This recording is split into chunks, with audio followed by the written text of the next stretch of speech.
In Galatians chapter 5 says that the fruit of the Spirit is gentleness. Now, the word gentle in the Greek language, the language that Paul wrote in, is the word prautes. Can I hear you say prautes? And it can be translated as humble, courteous, valiant, honorable, or free from harshness. Aristotle, the philosopher, he used the word prautes, and he said it is the middle ground between two extremes. So let's say that someone gets angry at you and they say some harsh words. You have two options. You can freak out and go off the handle, or you can keep it inside and not say anything. But Aristotle said gentleness is neither. It's the middle ground where you don't just internalize things. Gentleness is not the same as quietness. It's where you speak truth, you say the right thing in the right way at the right time. In fact, the Greeks, they use prautes to describe a wild stallion that had been tamed or brought under control. So it has the same strength that it had when it was wild, but now the strength is harnessed and controlled by the master. So when we talk about gentleness, we need to understand it's this imagery of a wild horse that is now tamed. It has strength and power, but it is exercising control in restraining that power for the good of others. Gentleness is not the same as weakness. This is so important. And I know so much of our culture doesn't view it that way. We think of gentleness as, well, someone who doesn't have a lot of strength, or they don't really speak their mind or whatever. But that's not true. And I know as a culture, we value things other than gentleness. We value violence. We value winning. We value just, control over others. I mean, look at the stories we tell each other in our media, in our movies. So our heroes aren't always gentle. We have names like Iron Man or Superman, and they tend to be either the most violent or the most powerful, and therefore they can suppress others. I mean, you wouldn't necessarily see a movie if it was Humble Man or Batman versus Courteous Man. Like, it's not going to sell tickets. And so our culture looks at gentleness and, it's kind of weak. It's not really that strong. But we need to know this. Scripture has an entirely different view of what gentleness is. In fact, Scripture says that gentleness is the ultimate strength. Gentleness is the wild stallion under control of the master. A gentle man is a gentleman.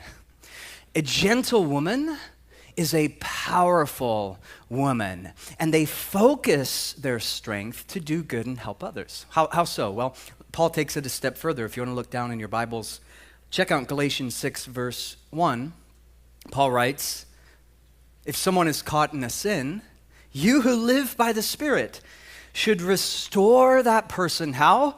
Gently. The word restore, it actually has this word picture of a doctor who's mending a broken bone. Now, if you go and see a doctor, you want to visit a doctor who does his or her skill gently.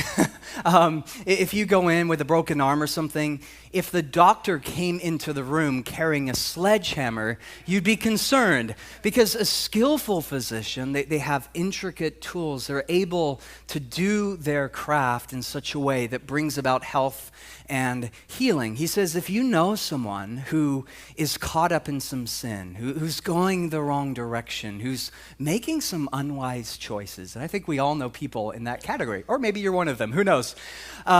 We are to correct them gently. I heard a story a few weeks ago of a guy driving on I-5, and his wife calls him up suddenly on the cell phone, panicking. She says, sweetie, I just listened to the news, and it's a breaking news story. There's some idiot driving the wrong direction on I-5, so you need to look out for this guy.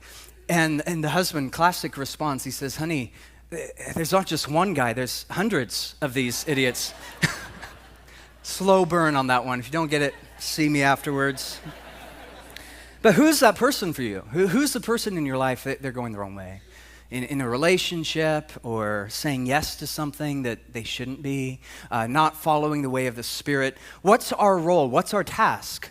Now, we would think, oh, gentleness means I'm not going to say anything. I'm just going to be quiet and, be peaceful. No, gentleness means that you speak truth in love. Gentleness means you are that physician. You come into their life gently healing, gently loving, revealing the way of clarity and conviction. You see, the Bible, when it talks about gentleness, it is the ultimate strength. Grace and truth, calmness and conviction, strength under control. Now, who is the ultimate example of this? Yeah, Jesus. Like all the virtues, like all the fruits of the Spirit, Jesus embodies this perfectly. In fact, here's a verse to write down, Matthew chapter 11, verse 28. Jesus says, "Come to me, all you who are weary and burdened, and I will give you rest. Take my yoke upon you and learn from me, for I am gentle and I am humble in heart, and you will find rest for your soul. For my yoke is easy and my burden is light." This is, by the way, the only autobiographical statement that Jesus ever made about himself. And notice what he says. Notice how Jesus defines his character. He says, "Come to me when you're burdened, when you're hurting, come to me, and you will find rest because I am gentle." I am gentle. Now, the word gentle in the Syriac, which is one of the older translations of the New Testament, it translates the word gentle as restful. In other words, Jesus, just the way that he lived and moved and engaged with others and loved people, there was something about Jesus that just being around him felt restful. Do you know anyone like that? Where maybe you've had a really rough day, you're stressed out, you're concerned about something, and you spend 5 minutes with this person. And whatever it is about them, you relax, a deep breath, the walls come down. Maybe you start to laugh because being around that person is like a glass of wine. Or you know other people, and it's the opposite effect. You hang out with them, and within 5 minutes, you're more stressed, you're more freaking out, and you want a glass of wine for a different reason, right? But there was something about Jesus, just the way that he engaged and spoke and talked and loved, he brought rest. He cultivated shalom wherever he went, because the gentle person is able to bring the peace of God into people's life. They're able to enter into a person's mess and brokenness and wounds and heartache and bring clarity and calmness and conviction. In Isaiah 40, verse 11, it's a wonderful prophecy about Jesus. And it says, "He tends his flock like a shepherd, and he gathers the lambs in his arm, and he carries them close to his heart." Notice, he gently leads those that have young. Now, in the ancient world, shepherds, the way they would care for their flock, if one of them was injured or hurt or had a broken leg, the shepherd would then reach down and they would carry that lamb in their arms. They would hold the lamb until the legs of that lamb were healed. Jesus, this is the way that he loved people. He leaves the 99 to go after the one lost lamb. He is the good shepherd. And when someone was hurting, when someone was wounded, he wouldn't ignore them, but he'd step into the mess. He'd say to the woman caught in adultery, "I do not condemn you, but go and sin no more." So clarity and conviction, grace and truth. The leper who no one else wanted to touch, Jesus reached out and touched him. The woman who broke through the crowds to touch the hem of his garment, Jesus speaks truth into her life and heals her and sets her free. Jesus, the shepherd, wherever he went, embodied this virtue of gentleness. But we need to know that the gentleness of Jesus did not mean that Jesus didn't have conviction or strength or power. He brought both together. So I think of John chapter 2. Jesus walks into a temple and he sees money changers and corruption. What does he do? He makes a whip of cords. And he flips over the tables, driving out the money changers. I mean, he has a fire in his eye. He's passionate. This is ultimate fighter Jesus, right? But then, what does he do? John 2, he stops and he opens the cage to set the doves free. I love that. Power, but poetry. Strength, but also tremendous grace and compassion setting the doves free. Or I think of Revelation chapter 5. John, he has a vision of heaven. It's an amazing passage. And the vision was so intense that he actually began to cry. Have you ever had an experience that was so intense it caused you to weep? The birth of a child. The woman says, yes, she'll marry you. Salted caramel ice cream at Salt and Straw, right? It's an out-of-body experience. Just weep, you break down. It's just so emotional. Have you ever had that kind of experience?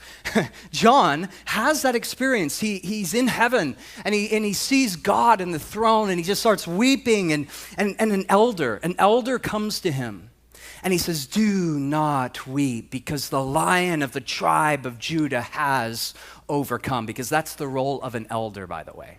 An elder goes to those who are broken and says, the Lion of the tribe of Judah has overcome. Let me show you who Jesus is. And so John, he opens his eyes, and he expects to see a lion, but what does he see instead? Does anyone know? Yeah, he sees a lamb having just been slain. Jesus is both lion and lamb. Jesus is the shepherd, but he is also the lamb slain before the foundations of the earth. He's incredibly powerful. He could raise the dead when Lazarus was in a tomb for 3 days, but he also wept when he was standing at that same tomb. He had tremendous strength. Hanging on the cross, he could have summoned angels to set him free, but there was also gentleness as he hung, choosing willingly in submission to the Father, the stallion doing the Father's will, dying for the sins of humanity. Jesus embodied prautes, strength under control, gentleness, humbleness, meekness, conviction in a way that the world has never seen before. Ralph Sockman, he put it this way. He said, nothing is as strong as gentleness. And nothing is as real or gentle as real strength. Now, let's take it a step further. If you have your Bibles, turn with me this time to Colossians, to the right, Colossians chapter 3. And Paul now begins to walk us through a journey of how gentleness can become a reality. Not just some virtue, some idea, some concept. How it can actually become a reality in our life. Colossians chapter 3, verse 2. Set your mind on things above, not on earthly things. For you died, and your life is now hidden with Christ in God. And when Christ, who is your life, appears, then you also will appear with him in glory. Put to death, therefore, whatever belongs to your earthly nature. Skip down to verse 8. And rid yourself of all such things as these: anger, rage, malice, slander, filthy language from your lips. Do not lie to each other.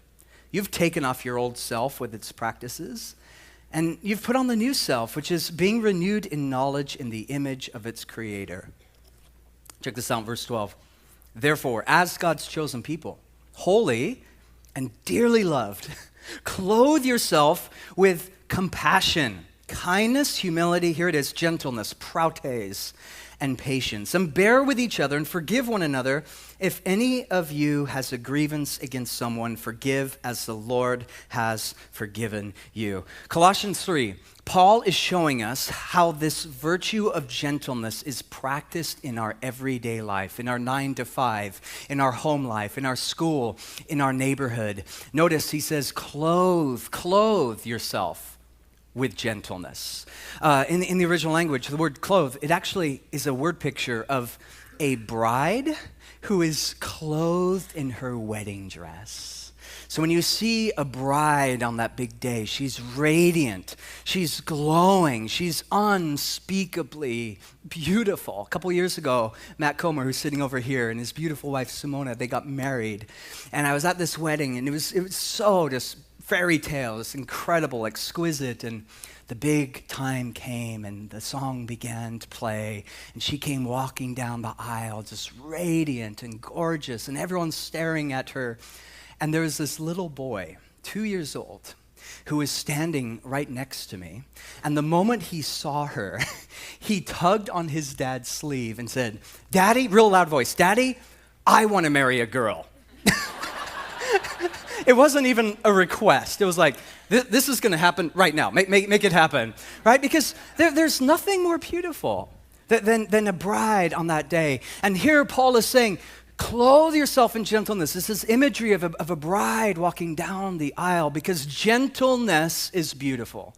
When you see a gentle person who speaks in a way that's calm and conviction and loving and serving and helping and has this embodiment, this ethos of shalom wherever they go, it is a beautiful, beautiful thing to see. And what Paul does here is he walks us through these practical steps on how we can live this out. I mean, notice, first of all, if you go back to verse 2, he says, set your mind on things above. We could put it this way: cultivate healthy patterns of thought. Cultivate healthy patterns of thought. We should have it there on the screen. And this is so important when he says, set your mind on things above.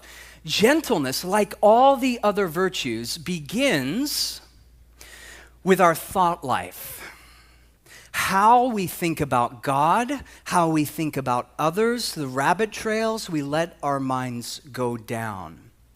And this is so insightful to me that Paul would say it begins with your thought life, because I think one of the reasons why many of us aren't gentle, or maybe on the way to church we said something harsh to our wife or roommate or kids, or maybe we act in a way that's full of anger or maybe filthy language. I think one of the ways we can be ungentle is because we're not very gentle with ourselves. The script that we tell ourselves, the thoughts that we have about God or ourselves, maybe we beat ourselves up, or we're self-critical, or we're perfectionists. And because we're not gentle with ourselves, we haven't embraced the fact, like Paul says, you're holy and you're dearly loved, you're beloved by God. Because we haven't fully embraced that, there's this angst, there's this anxiety, this anger that's deep in us, and we just kind of show it in unpleasant, unkind ways. We're not gentle to people because we haven't received the gentleness of God. There's this brilliant guy. His name was Andrew Newberg. And Andrew Newberg is a neuroscientist, brilliant, brilliant thinker. And check this out. He's pioneered a whole field of research that he calls neurotheology. What on earth is neurotheology? Essentially, he's studying how belief in God affects your brain. And what scientists have discovered is that it actually does. He studied those who do believe in God, those who don't believe in God, and literally the way their brains, they're rewired differently. That when a person comes to faith, there's actual changes in their physiology that reflects that belief. And so then he took his research a step further, and he wanted to look at specifically those who do believe in God and the different conceptions or ideas that they have about God. And there's a whole spectrum here, but he said essentially there's two kinds of people. You have some who believe in an angry God or a wrathful God, a God who's not very gentle. And what he found is those people, it affects them physically. So they have elevated levels of stress. Their amygdala, which is responsible for fear in the brain, is more active more often.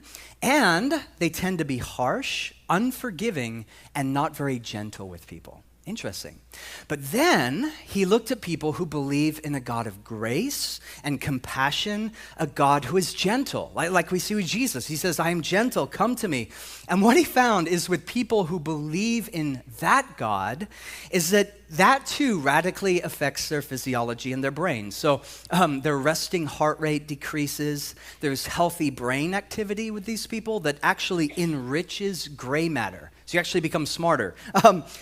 Your brain becomes more biased towards love. It's easier for these people to forgive, and these people as a whole are more accepting, more loving, and more gentle. Fascinating. So what science is now teaching us is that what you believe about God matters. There's a direct connection between what you think about God, setting your mind on things above, and then how you treat those around you. So Paul says, as we want to clothe ourselves with this virtue, as we want to embody this virtue like the bride walking down the aisle, it begins with our thought life, but he doesn't end there. Secondly, he talks about our speech. We need to be intentional in how we speak to others. In verse 8, he says, rid yourself. In other words, cut this out of your life. Anger, rage, slander, and filthy language. Words are incredibly powerful. Words can tear down and rip someone apart, or your words can build up and edify. And as we talk about gentleness, one of the most practical ways that we can do this is by slowing down and actually thinking through, how am I communicating? What kind of words am I saying to my kids? How am I treating my roommates? How about that coworker?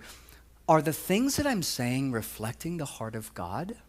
The book of Proverbs says a gentle answer deflects anger, but harsh words make tempers flare. Isn't that true? So true. So you're in an argument with your spouse and she says something that's kind of mean, and then you say something that's meaner, and she's like, I've got to kind of get one up. So she says something even worse, and then you're like, I've got to say. And pretty soon, what started out with an argument about the dishes, you're like, well, should we get separated from each other or whatever? It's fascinating how that works. And yet Proverbs says, you want to diffuse the tension? It's real easy. Just be gentle. Try the words, I love you. It's excruciatingly hard when you're in the middle of a conversation. You're like, I don't want to say, I love you, or I forgive you, or I'm sorry, or okay, I'll do the dishes, or whatever the case may be. You see, anger is a thermostat. It reflects the tension in the room. And it doesn't take a lot of courage to be angry. Gentleness goes a step deeper. It's the thermometer. Gentleness will actually affect the temperature in the room. You can adjust the tension in that relationship by choosing gentleness. And one of the practical ways is not just your thought life, setting your mind on things above, but how you speak to others. So thoughts, words, but also deeds. Notice he says that we're to bear one another's burdens, verse 13. Find practical ways to serve others. Gentleness, again, is not passivity. It's not standing idly by. Well, I'm just a gentle person. I'm not going to say anything. I know they're hurting, or I know they're going the wrong way. No, gentleness is willing to get their hands dirty. Gentleness is willing to get into the mess. Gentleness is willing, through creative, redemptive ways, to find avenues of shalom and healing. And this is so real, and it's so practical. It is easy when you see someone who's messing up to just sit on the sidelines and say nothing. But the gentle person, the stallion, gets into their life to bring hope. So maybe you guys saw this. It was a game a few weeks ago, NBA game, before the season ended. It was the New York Knicks and the Pelicans. And if you follow NBA, I guess the Knicks were having a really bad season. Things weren't going how they hoped. And they're playing this game, and they're losing the game. And it's the fourth quarter, and they're behind in the game. And there's this little boy, I think he was like 6 years old or something. And his favorite player was there, Carmelo Anthony, playing for the Knicks. And I guess this little boy, just watching his team lose and watching his favorite player just not do that well in that game, there's something in him was like, I've got to do something about it. So in the middle of the game, this is what happened. I want to show you a little clip. Porzingis and Calderon, so and a Flalo in the corner. As much as Melo is an amazing talent and elite scorer, and unfortunately there's a little boy on the floor right now. So isn't that awesome? 51 seconds left in the game, and this boy's like, I can't take it anymore. My team is going down. My favorite player, I've got to do something. He runs on the court and gives him a hug. It's so amazing to me. Now, sometimes gentleness is as simple as a hug. Now, if one of you come up to me after the gathering and you give me a hug, I'll know for sure that it was a real bad message, right? Paul says, bear one another's burdens. bear one another's burdens. So what would it look like for you and the person who, they're the Carmelo Anthony of your life. They're struggling, they're losing, they're hurting, they're wrestling, they're doubting, they're going through it financially. What would it look like for you to get on the court with them, to love them? And it could be a hug. It could be words of encouragement. It could be, hey, come on over, or let's have a cup of coffee, or sending them the encouraging text message. The gentle person bears the burden. Like Jesus, you go to the wounded lamb and you hold them close to your arm. You don't just walk away. Well, good luck, lamb. Pray for you. No, you're there, loving them every step of the way. But there's a fourth step, and this is where Paul gets really convicting and extremely practical. He talks about in verse 13 when he says, clothe yourself in compassion and clothe yourself in gentleness. Notice how he also says that we're to forgive. Let go of resentment and unforgiveness. Paul draws a parallel between a gentle person, prautes, the stallion, and forgiving. Now, when I first read this a few weeks back, I'm like, wait, what? So be gentle and forgive. And at first, I didn't really see the connection between gentleness and forgiveness, but then it hit me. If gentleness is strength under control, prautes, then isn't it true that it takes a strong person, a person of character, to forgive? Anyone can hold a grudge. Anyone can be bitter. Anyone can be really angry and upset. Anyone can have a chip on their shoulder. But it takes a man or woman of character and godliness, of prautes, of Jesus-type character, to actually forgive and let go of resentment and anger.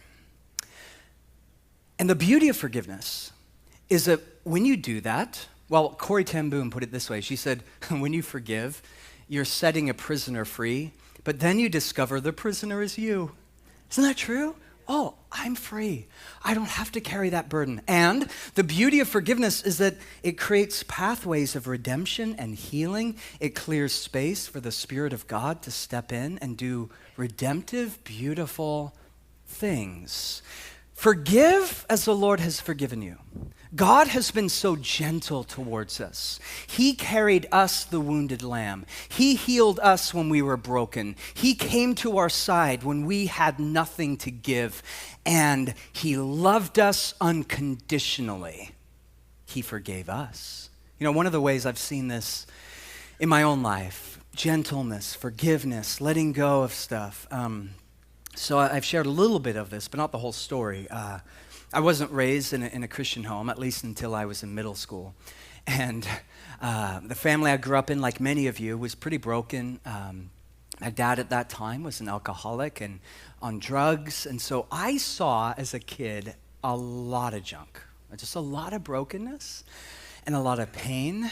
And I remember just as a little boy trying to process a lot of the stuff that I saw and try and understand it. At one point, my parents, they were separated and they were actually in the process of getting a divorce, and there's a lot of stuff that went along with that. And it was also during that time that I found out, I was told that my dad wasn't my biological dad, and that, I had no contact with him, and I was told his name, and that he might be in New Zealand. That's it. So how's that for 10 years old? This, trying to understand that, and I'm going through all this stuff with my family at that time, and by God's grace, my parents just both became Christians, and it was an amazing, crazy story, and that's for another time. But I still remember growing up, and especially when I was right around high school and college, really wrestling with just unforgiveness, confusion, some bitterness, just some burdens that I was carrying, and just trying to understand it and process it. When I was 21, I was attending a church in Southern Oregon called Applegate Fellowship, amazing church, and it was there that God really began to heal me and teach me a lot about his grace and his gentleness. And it was a season in my life where God was kind of that shepherd, kind of carrying me and speaking into me and showing me what forgiveness looks like and what redemption looks like. And it was also during that time that I thought, maybe I should try and track down my biological dad. Again, I had zero contact with him. He left when I was 1 year old, so I had no contact at all. I called the New Zealand embassy, and I spoke to a lady, and I said, hey, this is my story. And she said, well, I'm not supposed to do this, but after hearing your story, let me see what I can do. And she puts me on hold for 20 minutes, and she goes away, comes back, and she says, I have an address for you. So I wrote down the address, and I folded it up, and I put it in my wallet, and I just didn't know what to do with it. For 6 months, I carried it around, just, how do I respond to this? What should I do? I prayed and was seeking God. Long story short, I ended up moving as a missionary to an island in the South Pacific called Vanuatu, and I was there as a missionary for a few years. And when I was there, I was paid $100 a month. Now, the good news is, because you're in the jungle, there's no way to spend your money, like literally. So I just began to save up that $100 a month, and finally I had enough for a plane ticket. And I got on a plane, and I flew to Auckland. I used all my money just to get to Auckland. And I hitchhiked from Auckland down to the southern part of the North Island, a little town called Fielding. That was a whole other story. 7 people picked me up. A couple of them were high. One guy literally had no brakes, so that was interesting. And I ended up 9 o'clock at night, dropped off in the middle of nowhere, just this field. And I'm walking in this field, trying to get to this little town. And I'm just praying, God, help me. I need to get to this destination before it gets too late. And right then, I see these lights behind me. It's like, blah, these lights disappear. And it was a massive semi-truck. And the guy unrolled his window. He's like, hey, mate, what are you doing? Can I help you? I'm like, I'm trying to find my dad. So he said, hey, hop in. So I hop in, and he took me right to the house. And I get out, he leaves, and I'm just standing there, and my heart's just like, boom, boom, boom. And what felt like an eternity, finally got the knocked on the door, met him. It was an incredible experience. And took me inside, and one of the first questions he asked was, do you know Jesus? I'm like totally blown away. Do you? And he told me a story of how he came to faith. And then he said, do you want to meet your sisters? I didn't know I had sisters there. And so he brings out his daughters, and Rebecca, who at that time was 17, and Susie, who was 15. And over the years, I've been able to get to know them. In fact, I want to introduce one of them to you today because Susie is actually living with us for 6 months. So she's right over here on the second row. Just got to stick up your hand. There's Susie. So,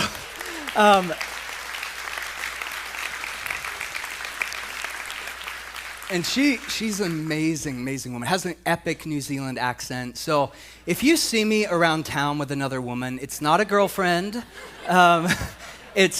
It's actually a little story of how God can take something that is so broken and messed up. And there's still broken pieces of it. It's not a perfect story. But God can take what the enemy has meant for evil, and he can turn it into something good and beautiful. He's a gentle God. And we get to be agents of that reconciliation wherever we go. Ephesians 4 verse 2 says, always be gentle.